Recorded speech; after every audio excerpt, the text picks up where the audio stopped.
Hello, everyone. Welcome back to Review with Avantika. And today we have a very prominent journalist with us who is Madhavan Narayanan. Hello, sir, and welcome to this show. Hello, thank you Uh, for having me.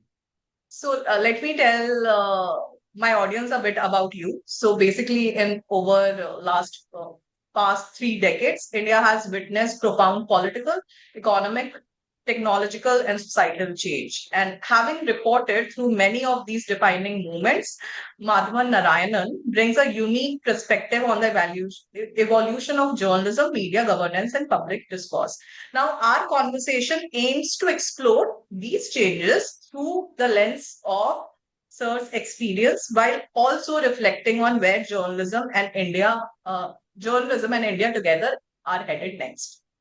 So, sir, to start with your journey in journalism, what exactly drew you to journalism, to this field?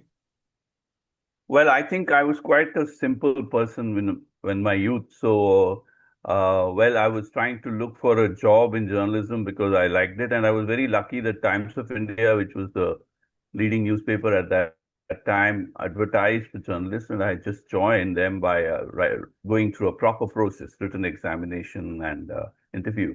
So I remember being asked by the managing director of the Tamil Times of India group when in the final interview, why do you want to be a journalist? So my simple answer was not the usual, I want to change the world or, speak truth to power or anything. So I said, I'm interested in all subjects and I like writing. So if you look back, that was a very important way of looking at things. But this was also the time when journalism was very inspiring.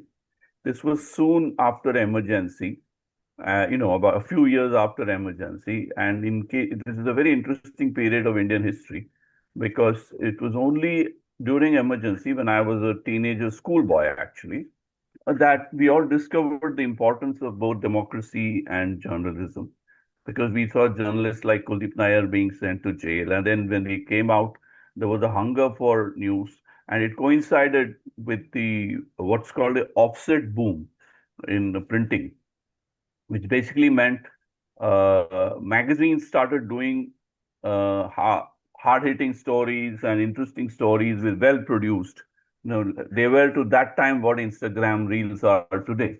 So at that time, so then Arun Shourie ended up as the investigative executive editor of Indian Express, uh, dethroning the then Chief Minister of Maharashtra, Abdul Rahman Antule, uh, through what is called the scam, one of the earliest scams that was journalistically linked.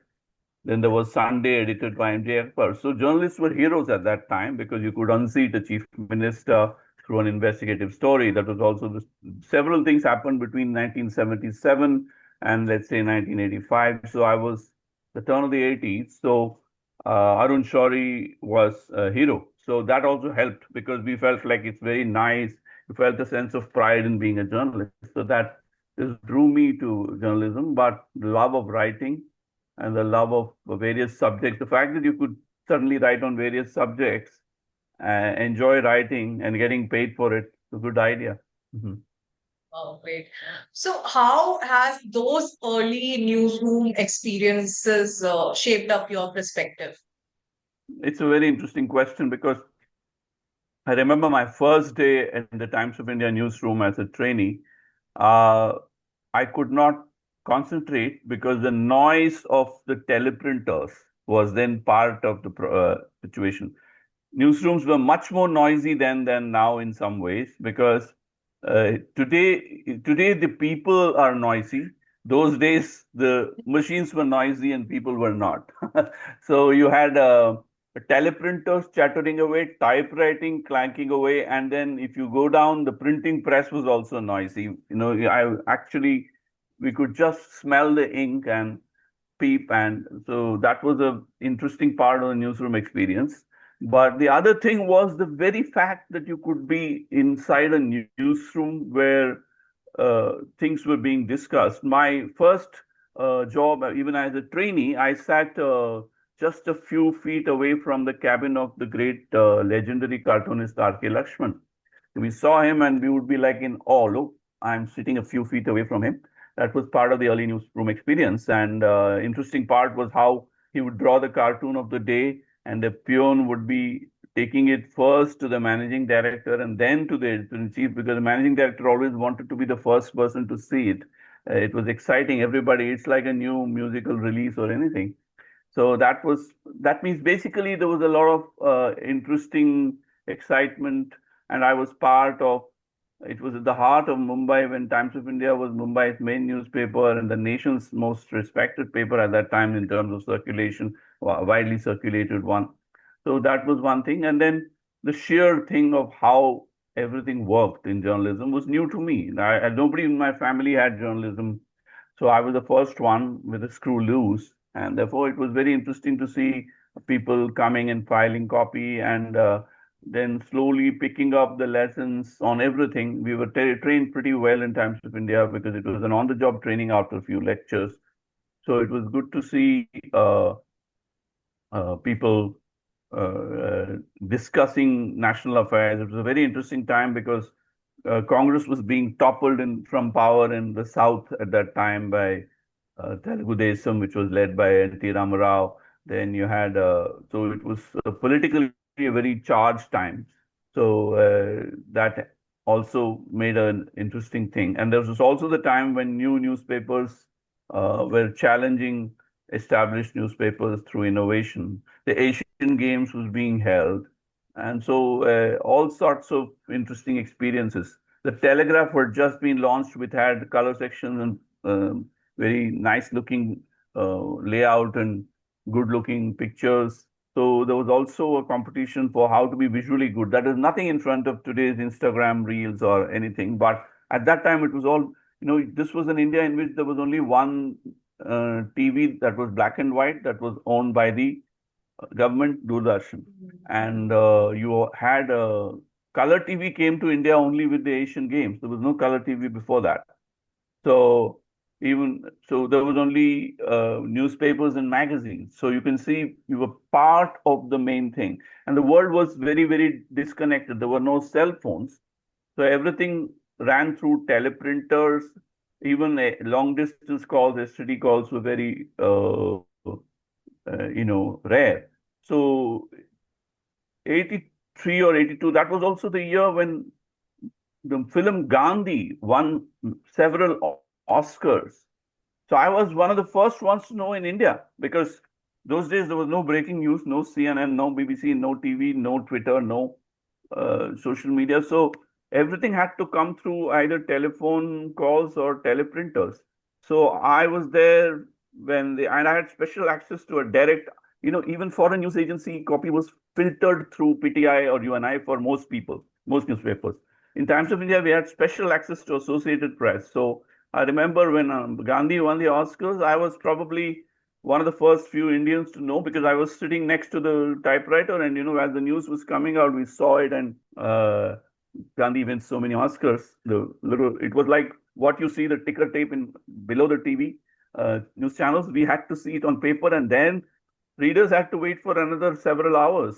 If they were lucky, they got it on the radio, All India Radio. Sometimes, of course, that was big enough for radio, even for All India Radio. But in times, a new special edition was put out. If you talk about 84, when Indira Gandhi was assassinated, I knew it through shortwave radio, but I still was not sure whether she was killed, because she was killed around 8 o'clock in the morning or something, 9:45, I think. I was tuning into shortwave because for some economic news, because there was an OPEC meeting and I was at the Economic Times. But then I had a radio recording for All India Radio. I was proceeding towards it to interview someone when he confirmed that she had been shot, but nobody knew she was still dead, although it was sort of known, or because from the atmosphere. It wasn't announced till 3 or 4 p.m. in the afternoon from All India Radio. But newspapers, this is the interesting part. Newspapers got hold of the information, confirmed it, and ran what is called special editions. Entire, one-page edition of the newspaper was there. So I remember getting down in Connaught Place from a bus and seeing the news confirmed for the first time in a special edition that Indira Gandhi was shot at. So that was the interesting part of those days. So if you were in the newsroom, you had special access, and then everything traveled through you. These days, that is simply not imaginable because news breaks straight to people through Twitter. When Amitabh Bachchan had his granddaughter, he announced it on Twitter, which I used in my presentations for journalism as to how journalism has changed. Because these days, sources talk to people. Those days, sources had to come through the media or the media went out. So that was a very interesting time. So But two questions here. One, these days, of course, people communicate via Twitter, and that's a direct connection with the audience. However, there's a lot of fake news which is going on, say, via Instagram and WhatsApp. Like a lot of my friends keep on sending me some pictures, this, that, and I'm saying, have you cross-checked this? Where did you get it from? Then I would go and check on Twitter, and something else is written. That news is not even there. So how do you see that versus what was, earlier when news was limited? It wasn't easily accessible, but yet it was really authentic. I think it's important to now. This is a very good question because journalism ultimately is not about print or TV or Instagram reels or video or radio. It is about deciding what is news, verifying what is news, and presenting it in a manner that follows a certain process and structure. This is the orthodox definition of news. But that has been broken by various things because a lot of people, for political reasons and personal reasons, uh, oppose this process. And that becomes a syndrome where you can say one man's editing is another man's censorship. But if you really look at it, theoretically, anyone with a smartphone is now a TV journalist or a video journalist. But there's the process that distinguishes the professional journalist, like just the way only in an MBBS can actually make you a doctor. Just because you prescribe Saridon to someone, you don't become a doctor. So journalism requires that kind of discipline. And whatever you're talking about, fake news, propaganda, rumors, the whole idea of journalism is to filter that, filtering noise from news and filtering facts from allegations, rumors, propaganda, and exaggeration or inaccuracy. All this is the true definition of news. So that is not happening, obviously. That's why journalism will remain relevant. Over a period of time, people will develop their own idea of brands.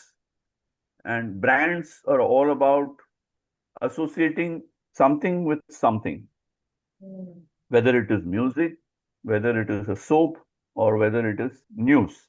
So today, for instance, a lot of people prefer to rely on some YouTubers or some podcasters because they have a sense. Okay, this is what I'll get here. It Yeah. may be comment. It may be comment with facts, but it may be facts presented with this. This was always the case, even in the days of old newspapers. You had a right wing. If you take the UK, there is this famous joke, which is Mm. part of Yes Minister, the comedy, which says that the Times is read by those who run the country. The Telegraph, is right wing, and they'll say Telegraph is run by those who think they run the country. The Sun is read by those who don't care who runs the country as long as there's a hot picture on page 3. So this is, and there was a long, I have shortened everything for you, just to give you an idea that some tilt, as they used to call it, tilt or bias or preference was always part of journalism as journalism has its own pluralism. So, but there's always a middle and there's always brands. So that way, even in those days, Indian Express in India was known for investigative reports or courageous journalism, especially during emergency and after. Then Times of India was called the upper middle class main paper of, like the Times of London. Then you had left wing papers like the Patriot. and pro-Congress paper like the National Herald. So there was always a certain political bias now, but we have now a bias of various shades. Within right wing, you will find 7 shades now, and there are further because things are not just about news and English or Hindi anymore, or it's not just about language.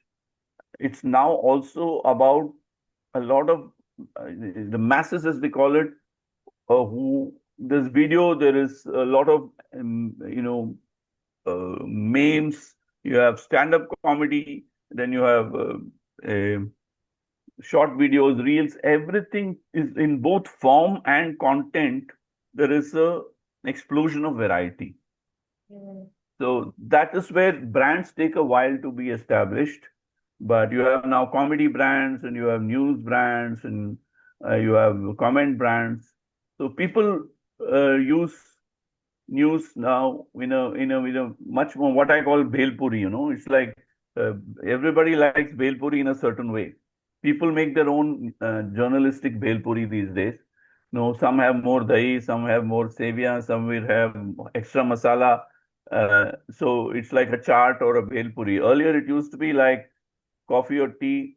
Uh, what do you want? Coffee or tea? This is all. At those times, this was the only question. Now you say, do you want cappuccino or latte or macchiato? So journalism has also become more like coffee and bhelpuri now. Interesting. What's the one thing, or maybe several things that you still feel have remained constant throughout these 4 decades?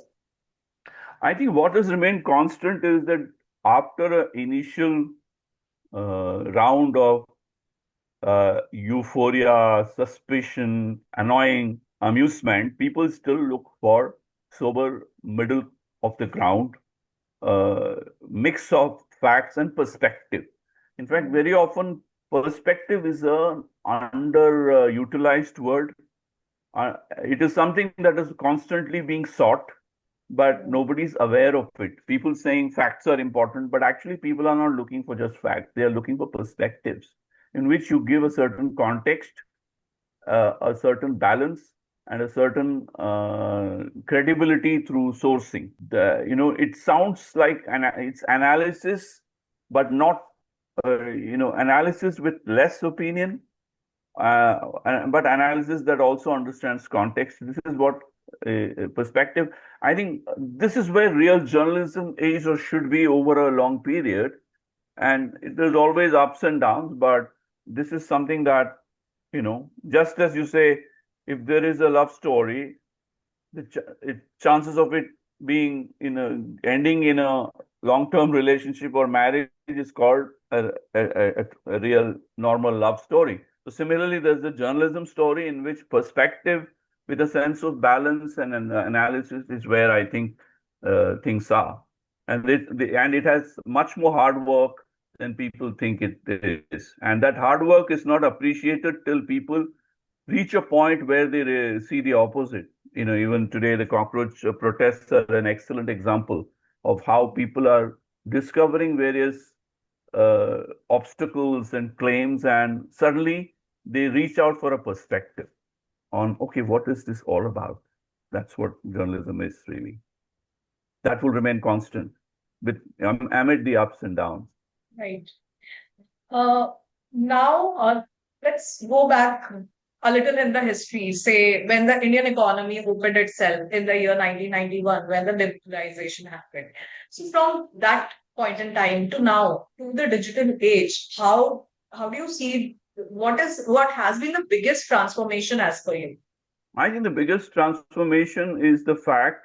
Now, it's a very interesting question because I thought that India had discovered democracy and after the emergency, and that was that. But we see now that there have been multiple transformations. There was the political transformation, and then the economic transformation thanks to reforms. Then there was the technological transformation thanks to the internet and social media. Now, all of this has come together to alter journalism in many ways. I think the important thing is that people take a lot of things for granted now, including you see olives and chocolates from Europe on the shelves these days, which would have been unthinkable without the software boom. People don't understand the link between these two. Without IT, there would be a very weak rupee. So it's IT that has made oil affordable. It is that has made rupee stable, or reasonably stable. In fact, if you see the way the rupee has behaved, I was the one to break the story on the rupee being made convertible in 1993, and it was almost unthinkable at that time to imagine these things that are very common in the consumer economy, and that is linked to IT. That is also linked to liberalization, which allowed people to go out more, allowed investors to come in, allowed various kinds of industries to be set up without too much government intervention. This was under Dr. Manmohan Singh was finance minister, who I have interviewed several times, two, three times at least, one time alone and sometimes with senior colleagues because I was still much young. So all that, it was very exciting to watch it all from close quarters because I was officially covering finance ministry for Business Standard, India's respected newspaper at that time in business and economy. So everything was new in terms of you had to rethink everything.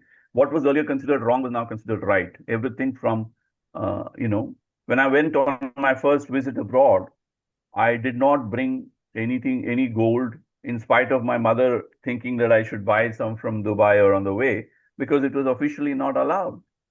So 7 years later, after the reforms, when I actually went on my second visit, probably, I actually got some gold from Bahrain because it was legal.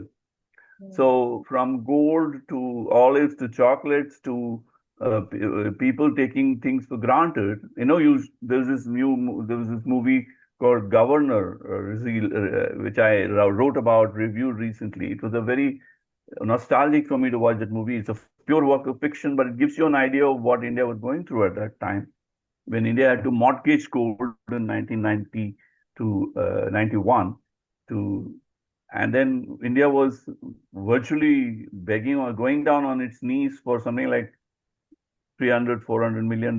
Today, you have individual billionaires who number, dollar billionaires who number 40 or something. So, so that is the difference between India then and now. And it's been a long journey, 30 odd years, but in the life of a country, 30 years is pretty short.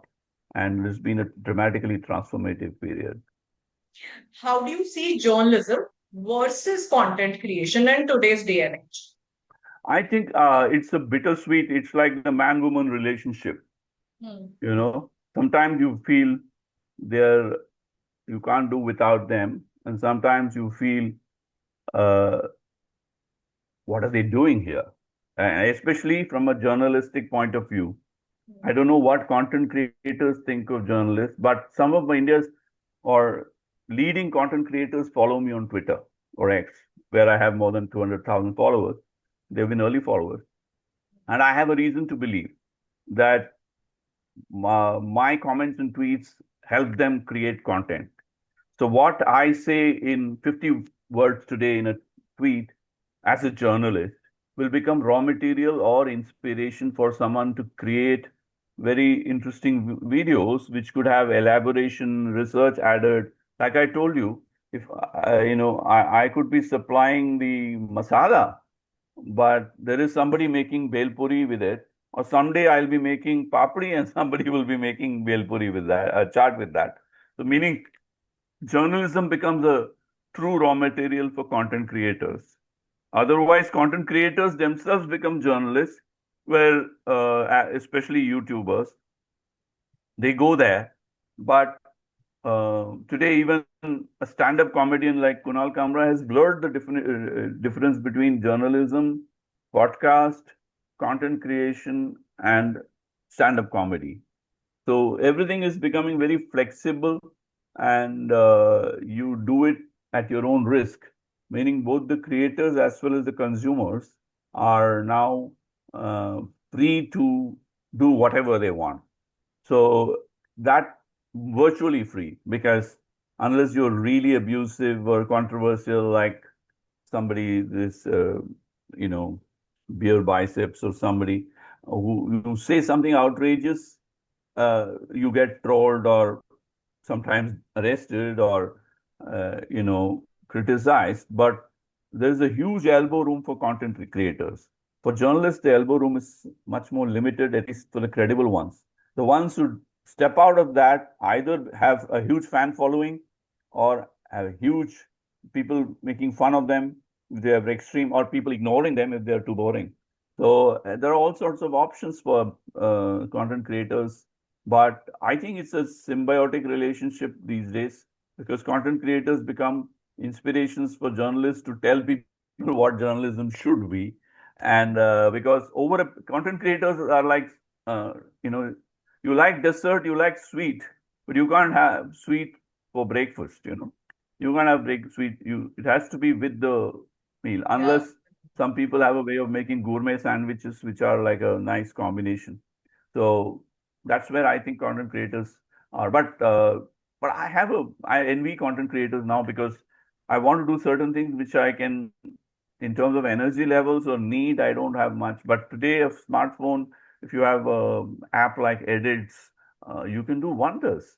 I started out on a rickety typewriter, and today my Twitter followers are more than the circulation of the dailies I used to work for. So that way I have reach. But what differentiates me is here, not it's here or here. It's not the tool, but the tools. The tools are not a substitute for content, but tools enable content, and some of them are doing fantastic work. So I now follow a lot of interesting people on Instagram who, for everything from philosophy to astrology to even economy, I follow 20 somethings on economics, not because of what they say as much as for how they put it. And especially because I'm a communication student, I love the way how they appeal to a certain section, how they use bells and whistles and a combination of animation or blurbs and captions, and even the varying of the video speed. There's so many tools available these days for content creators. So the tools do not create audience. The tools enable content creators to push the frontier of storytelling to create audiences, and that's where I think knowing the tools today is very, very important. I want to draw an analogy. I grew up of listening to R.D. Burman in the era. Then I started A.R. Rahman. So R.D. Burman brought in new instruments. A.R. Rahman started bringing new instruments not for music, but for recording and editing and arrangement. So Yeah. AI is now taking it to further. So I say Rahman is a good composer, but he's a great arranger. Mhm. So now today you have the content creators who are like arrangers of various content, and that arrangement makes all the difference, apart from the edits and everything. So tools are fantastic. Today you needed 20 equipment in 1,000 square foot studio 35 years ago. And all that is now available today in the palm of your hand today in a good smartphone. Yeah. Yeah, absolutely. So without taking much time, just few more things. How do you see AI along with the digital situation, which is people are taking up into content creation, they are getting more and more into content creation. Then we also add AI in terms of journalism and content creation. How do you see that? See, they used to say this about money. Money is a good servant but a bad master. I'll say that about AI. AI is a good servant but a bad master. So knowing how to use AI means you have to learn how to be a good master, which means you should know when and how you should use AI, know its limits, know its potential. So I use AI like a research assistant, but someone who I cross question. In fact, I used AI to try to use AI to file my income tax returns. Looked great. Then I realized it was making big mistakes. So, but on the other hand, I used AI for some equity research. It worked very well. And for my columns, I use AI because it helps me dig up stuff that I would have only dreamed of as a reporter. But I have to begin where AI ends. I should stand on AI's shoulders. AI should not stand on my shoulders. Right, And right. knowing which is the shoulder and which is the leg is the real job of a journalist or anyone, any sound professional will have the deep intuition based on experience or real, there's a lot of intellectual brainstorming needed in any profession to Mm. understand the limits and potential of AI, and particularly in journalism. So in the first phase, a lot of content will be created automatically. Today, for instance, I get irritated when I see, I know Hindi, I know Tamil, but I get videos of content creators in Tamil or Hindi speaking in English, American English, because Facebook enables translation to American English. Both as a consumer of content and a creator of content, I find it irritating. But for somebody in America, that might make a lot of sense. So if somebody makes a dosa video in Tamil and then it gets translated into you in the US, somewhere in the south of US, for that person, AI is wonderful, but not for this person. So it all depends on the orientation and credibility, and also the fact that AI needs a lot of training, and AI is also nothing. AI sometimes is to content creation what rumor is to a journalist. You need to verify and add credibility to it. So rumors can be true, but how will you do? You need human intervention. So knowing how to be human being among things and that resemble human beings is where the challenge is. And Understood. then knowing the potential, but it will also go through phases. It also makes you humble because you realize that what you did for a long time thinking you're original is now not necessarily original anymore. So you have to start, it's a new normal. So the new normal, in we have this term called digital natives for those like my niece who was born in a time when there was already something called a cell phone and then a smartphone or the computer or the internet. But now you have AI natives coming into place. AI people who were born when there was AI already, so they will start. It's like vaccination. There was a time when smallpox vaccination was not there. But now you have a kid within the age of 2, the kid goes through vaccinations. Now there will be a mental vaccination on AI issues. Just as you have cyber security, now you have cyber scam warnings. So you no longer, everybody, and a lot of people now know that there's no such thing as a digital arrest. We will reach that, but like many things in human progress, it will go step by step through a shakeout and evolution. Perfect. So just last one question. It has actually two parts. One is advice for aspiring reporters or reporters and journalists who are already there, and also what really gives you hope about India's future. Well, let me have the journalistic question first, but I think it's very important for journalists to understand communication as a discipline, and that journalism is now part of it always was, but now it's a part of very explosive, chaotic communication. So knowing the what is makes for a good journalist while learning the tools of communication that appeals this and sells the same content or same spirit of journalism in various forms is where the real holy grail is. India's future, I think, is very bright, because I think it's nation is about people.